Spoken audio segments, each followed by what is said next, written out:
Hi, everyone. Thanks for joining us today. I'm here with Bree-Anna Bissonnette, who is one of our district occupational therapists. Thank you for being here with us today. So thanks for having me. Yeah, absolutely.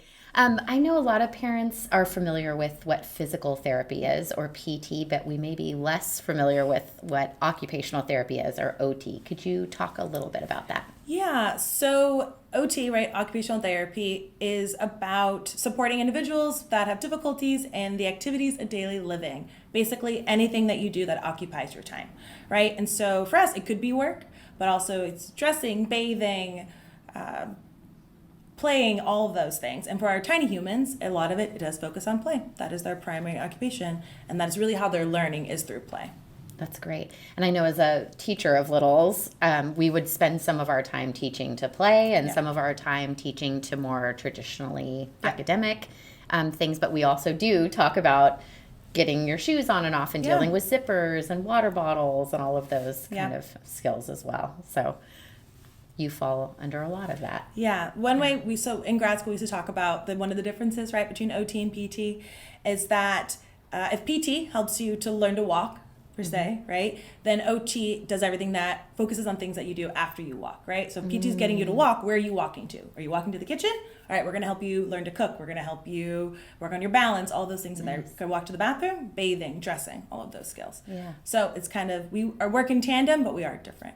Yeah, and it's like the functional part of it all. Yeah. It's kind of what does all of that add up to, right? Yeah. So for our tinier humans, what does it all add up to, right? So it's learning those necessary foundational skills, right, to be able to have the proper strength and coordination to be able to perform school tasks. Yeah, we talk a lot about this in education too, about like the purpose. What's the purpose of what you're learning? And yours sounds directly applicable to what they'll use all the time. We really try. We hope so. Beautiful, yeah.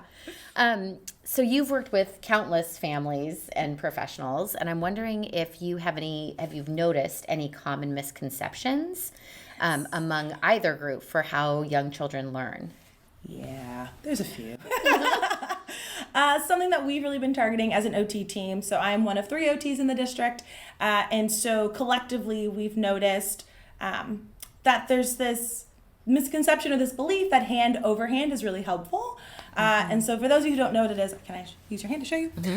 So hand over hand is essentially where the adults or the grown-up's hand is kind of oven mitting, usually the child's hand, right? And so you're usually the one motoring them through the task. So I'm really guiding you and kind of doing a lot of the work, right? And so for our school staff, we say that it may be the kid's name on the paper, but the adult gets the credit, right? Like how much is the kid doing if your hand is basically like glued onto their hand, right? Right. Versus hand under hand, where you can still provide support and I'm giving you a prompt here, but I can fade back easier, right? But also on a neurological... Fading back is less fingers. Yes, so fading back, right, from a whole hand to 3 to 2 to 1.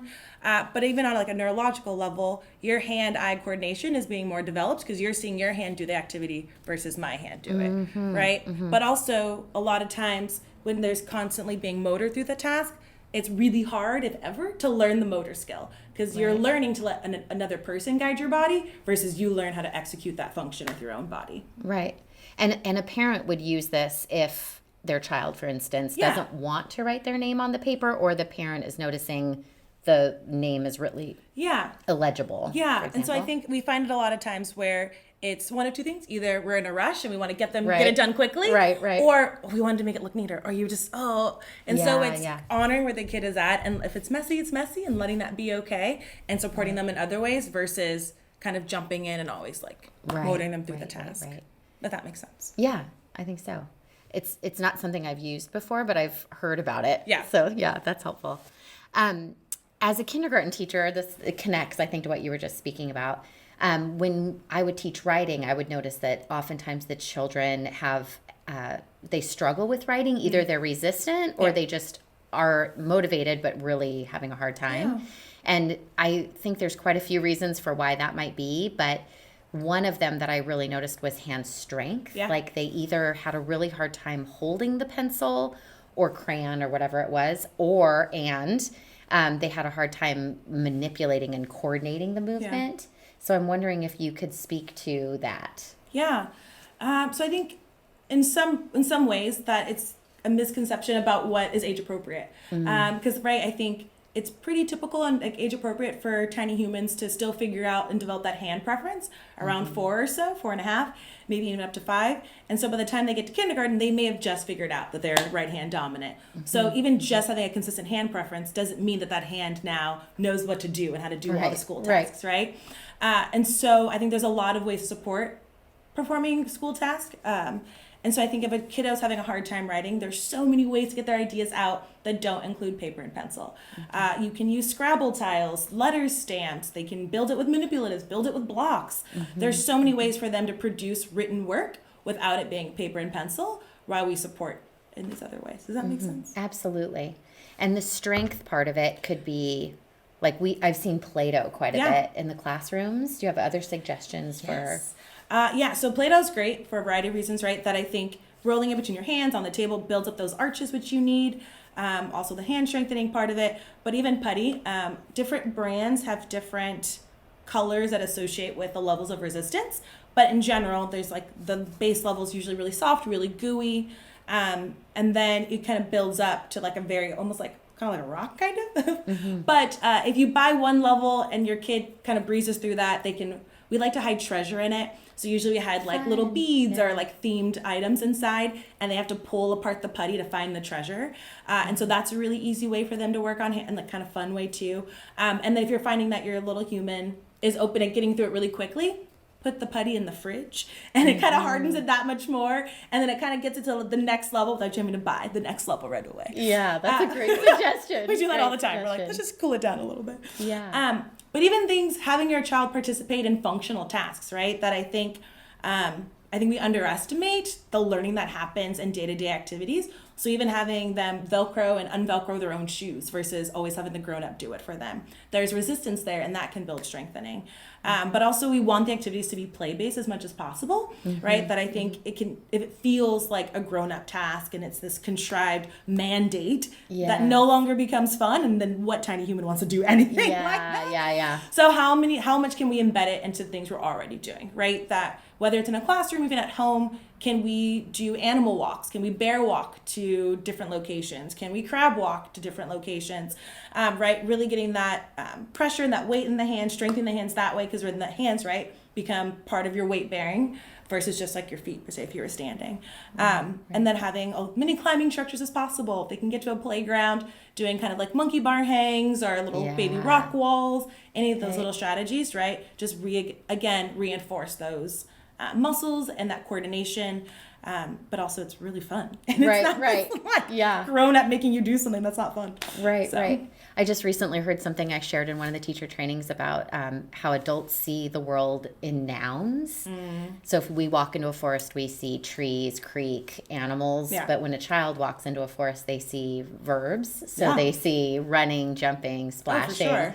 And it makes me think of when we pick a task for a child and we think this is about the task, like getting this thing done, but they see it as a activity or a process. You know?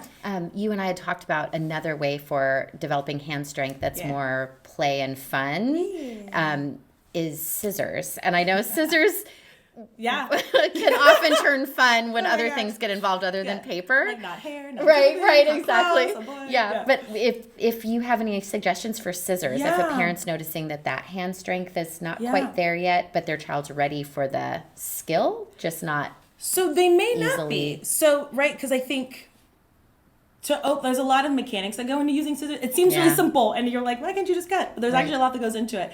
Right, and then especially when you think of cutting with one hand, holding a paper with another hand, right? That bilateral coordination, that kind of builds into a lot of things that we do. That's how we button, that's how we zip, like using two hands, how you eat, you hold the plate with one hand and the fork with the other hand, right? That cutting kind of targets those in a like academic setting. But sometimes we have kiddos that they get scissors in their hand and they have no idea what to do with it, or they're not ready.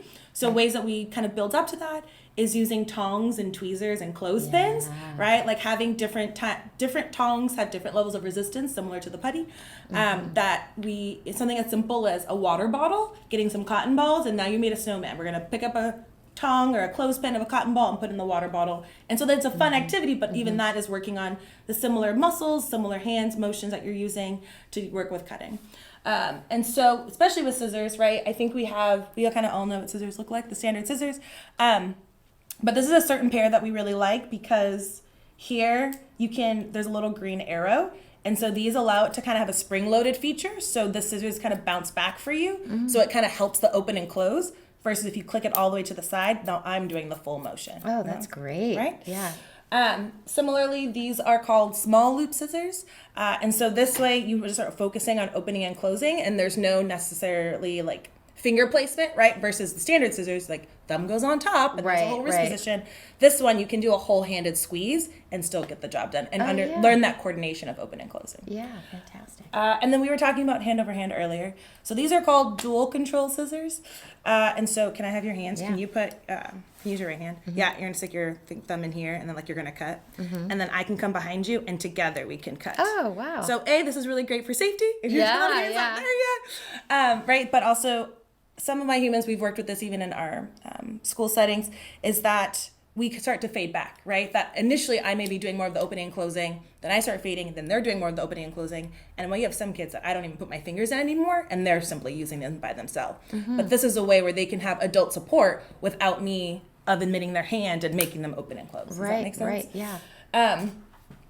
Any questions? Well, I was just thinking that's a fun graduation too, with all of these different types where the motivation might really be there to, try different types and have success as they go through. True, but even just like using plastic scissors and cutting Play-Doh, like making a Play-Doh snake and you're going to cut pieces and you can use those pieces to build letters, right? Like that one play activity can check so many boxes and really be the building blocks of these higher academic skills that we want to see in school. Great. I could ask you questions all day, but I think our time is up. Yeah. Thank you again for joining us. Thanks. And maybe we'll have you back. Okay. We'll see if I can ask. Thank you. You're so welcome.